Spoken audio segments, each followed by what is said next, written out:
Hello and welcome to Manga 96, and today we have the review of One Piece chapter 1028. Sanji's worst nightmare is slowly but surely coming true. Ironically, this is exactly what he needs, as otherwise he would have been defeated already in this chapter.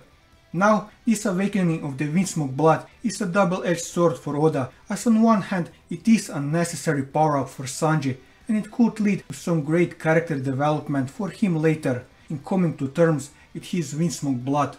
But on the other hand, there is a high risk of making Sora's sacrifice and the whole notion of Sanji being human that was heavily focused on in the Whole Cake Island arc completely pointless. Other than the Sanji stuff, it does seem like the CP0 are finally going to do something other than to just sit in the indestructible room and give commentary on the current progression of the raid. Now, let's save all that for later and start at the beginning of this week's chapter. One Piece is on the cover of Jump this week with Luffy holding a flag with a straw hat Jolly Roger. The skull in that Jolly Roger is drawn more realistically, so it does look really cool. It's just a shame that that kind of Jolly Roger isn't used more in the manga itself. One Piece also has a color spread this week, with a spread heavily focusing on gaming and games. The references that Oda made in it are lost to me for the most part, considering that I'm everything but a gamer.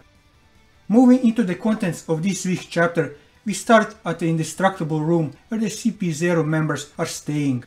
There is a call between the leader of the group and some other member of the CP0 outside of Wano, who tells the leader what the government will do in the case of Kaido's defeat, and that's to immediately take over Wano and to assimilate it into the world government.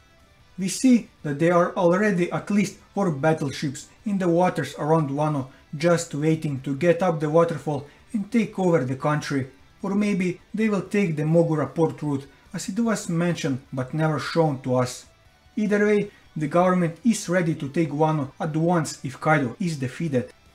The only thing that I would question in that scene where the CP0 leader is talking on the Dendenmushi is the presence of a Mary playing the shamisen right next to the conversation.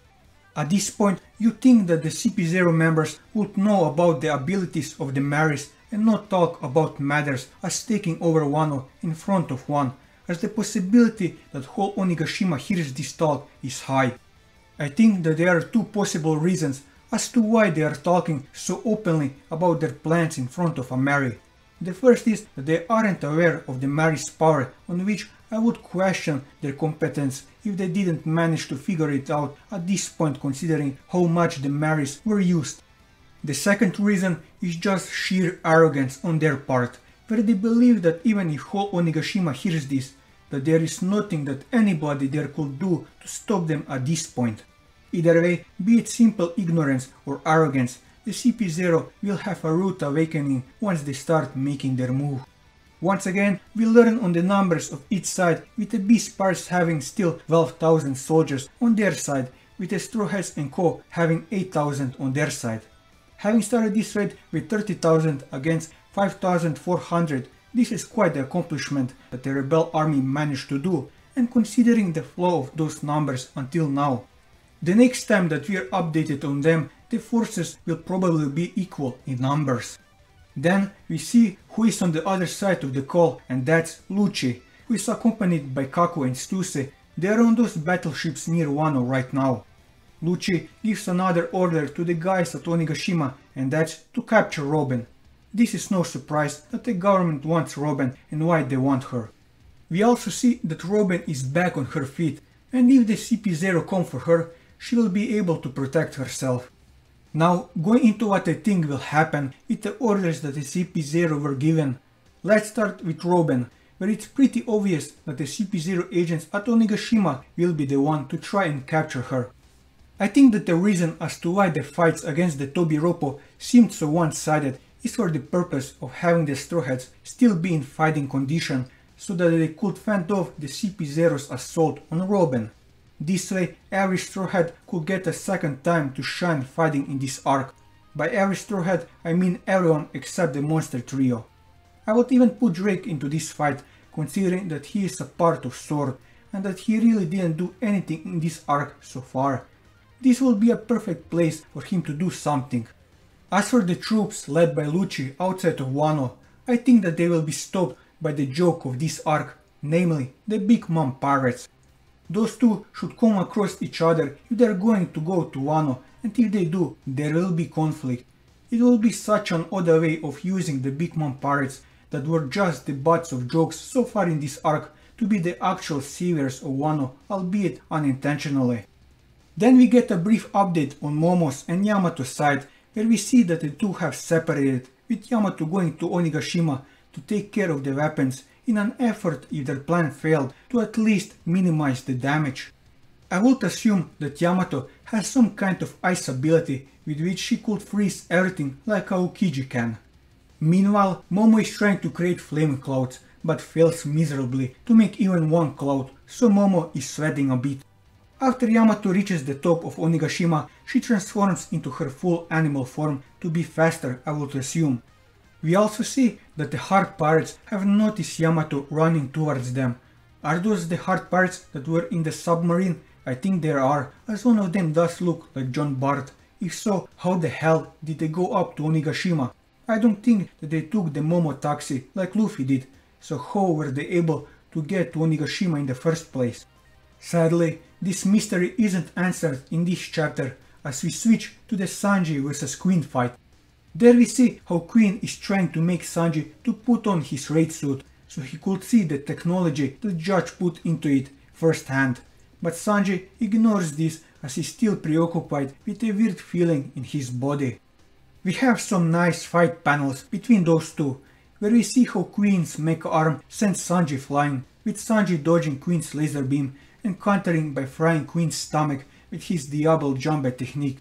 After this exchange is over, things start to be really weird, and that is saying something, considering that this fight is on a flying island lifted by the flame clouds of a dragon that is an Oni, with a fight being between a cyborg brachiosaur and a perverted cook that can light his legs on fire and transform into a Power Ranger, and only now things start to get weird. That's One Piece for you. Anyway, Queen transforms into his full Brachiosaurus form, and how to explain this? This is even more ridiculous than Sasaki's Heliceraptus, and that made me question what did Oda smoke that week when he came up with that chapter. It does seem like Oda's thought process when coming up with this chapter was, how can I one-up the Heliceraptus? His answer to that was to have Queen's head and his tail in his full brachio form be connected, that he can then shoot out of the rest of his body, becoming essentially a gigantic snake in the process. As a side note, before Queen did this, he went on a rant on how he will show the true power of the dinosaurs that ruled this world millions of years ago, and that what he is about to do has nothing to do with him being a cyborg. You'd first think that this is all bullshit, but then you remember Sasaki and his Heliceraptus, and as far as we know, Sasaki isn't a cyborg, so I do think that this nonsense that Queen pulled this chapter could be just his Delphoid power and not because of his cyborg body. Moving on, with this surprise factor, I mean, how can you not be shocked after seeing something like this, as it is clearly shown in this chapter where everyone can't believe their eyes. Which creates the perfect opportunity for Queen to capture Sanji and tries to strangle him like an anaconda. This would have been game over for Sanji if not for two reasons.